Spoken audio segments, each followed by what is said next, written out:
Hey good people, I'm back. Of course it's Kimmy here.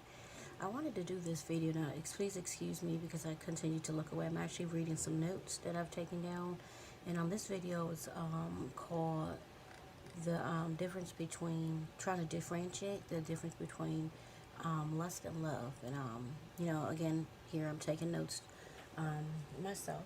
So here I did some research, and it says these are some of the signs of lust. You're totally focused on a person's looks and body. You're interested in having sex but not having conversation.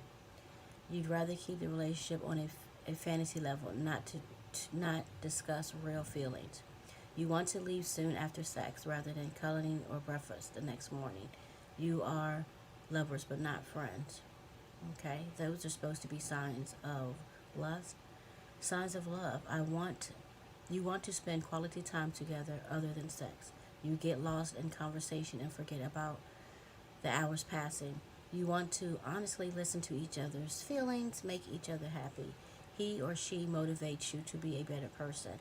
You want to get to meet his or her family and friends. Excuse me. Then it goes on to say another challenge of the sexual attraction is learning to stay centered and listen to your gut in the early stages of being with someone.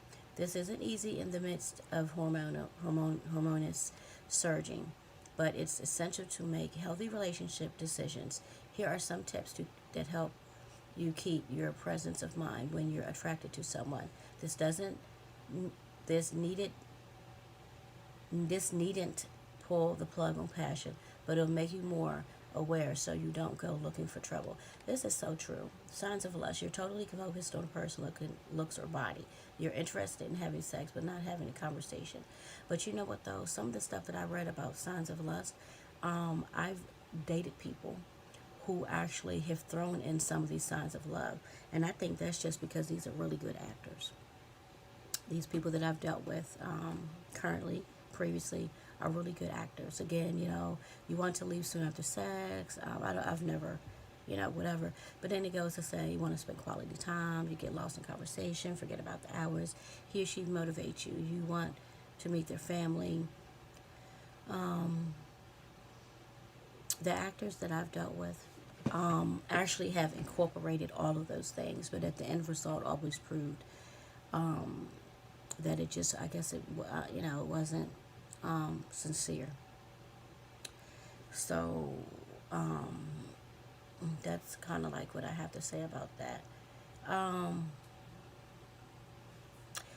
Okay, it says for negative gut feelings about relationships, watch for. This is what it says. Watch for a little voice in your gut that says danger or beware.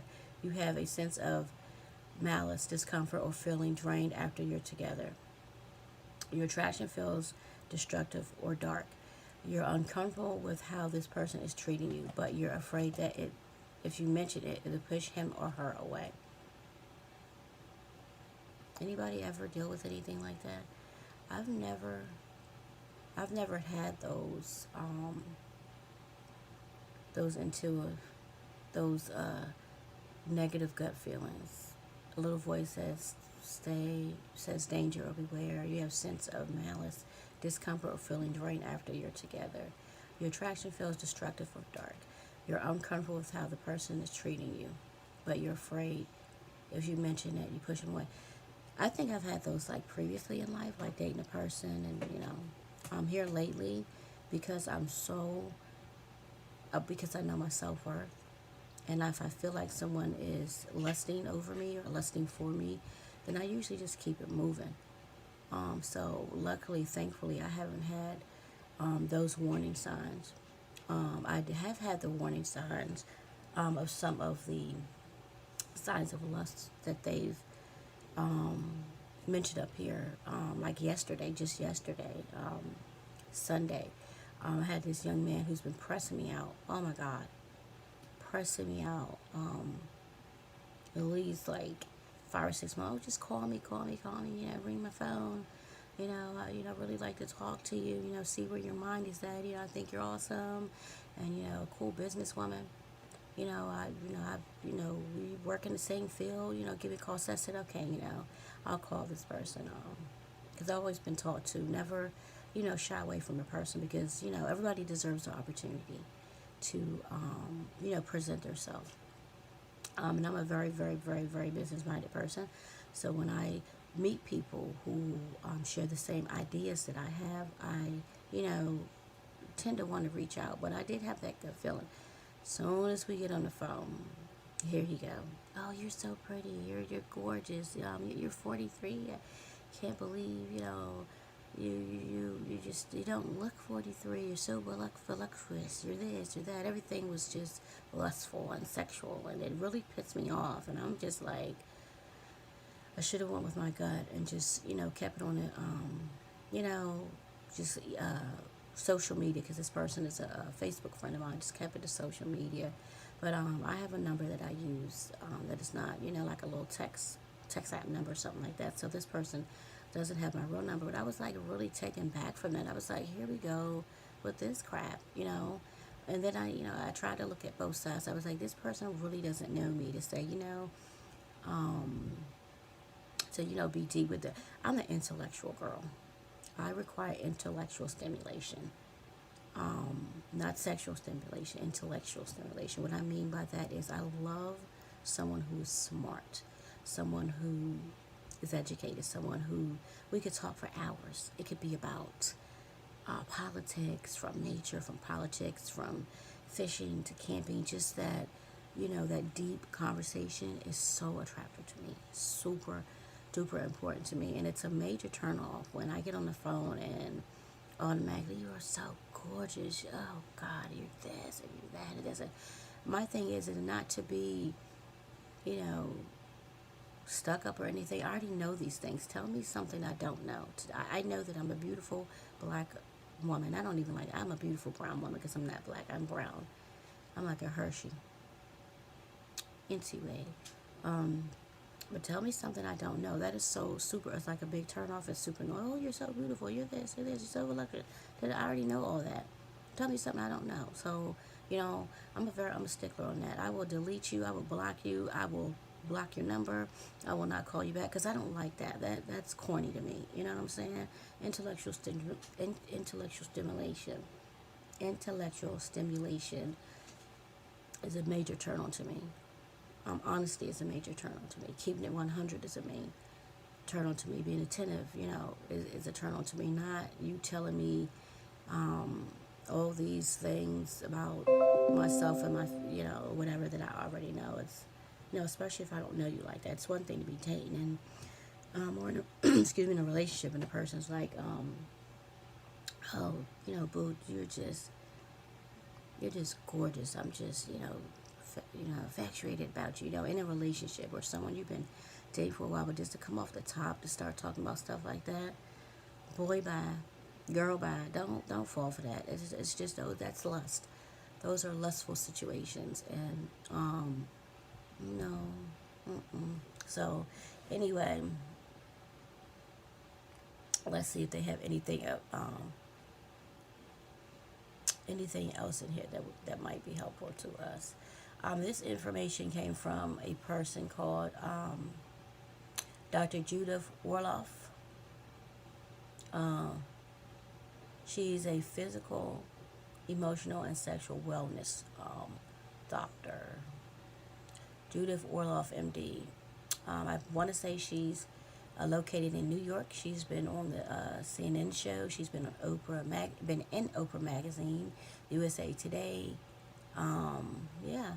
So that's where I got that from. So learning to differentiate the between lust and love. If someone is lusting over you and love you, and it makes this really hard as people will lust over you and throw the love thing in there too, and that's what gets you confused, because it happened to me, But then when I started thinking, it was more of a lust situation because the vibe with the person continuously told me, and then that situation just stopped, which is cool and fine with me, because I got too much to offer, too much to lose and too much to offer. So self-worth is everything, and mine is on $1 billion.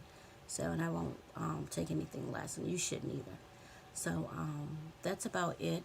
I don't think I have anything else Let me see if we can find anything else about this lust and love, because this is, like, to be honest with you, this is super important, because it seems like the last couple of years, people are just actors. They out here should be getting Grammys. People are just been boozing people, and they're just, it's like people nowadays are just for self, and they just, I don't know. It's like nobody's sincere anymore. Nobody can keep it 100 anymore. And this is my thing. This is what I always tell people. You'd be amazed at the response that you would get if you would just keep it 100. There's so many people out here that are just looking for friends with benefits. There's people out here that are just looking for one night stands. And it really baffles me how people will seek out the people that are not looking for those things. You'll sit plainly, I'm looking to settle down. I'm looking, to create this awesome friendship that, maybe leads into something committed later on.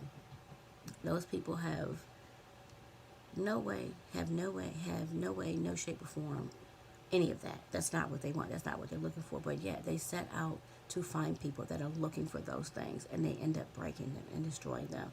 So keep your eyes open. Keep, we gotta be more aware. Okay, this little article says love and lust can be registered by the brain in different ways. According to a study published in the Journal of Sexual Medicine, different parts of your brain are activated depending on whether you feel love or lust. For example, the part of the brain triggered by lust happened to be the same area activated by pleasures like sex and food, while the area of the brain activated by love was more associated with behavior condition and rewards. Okay.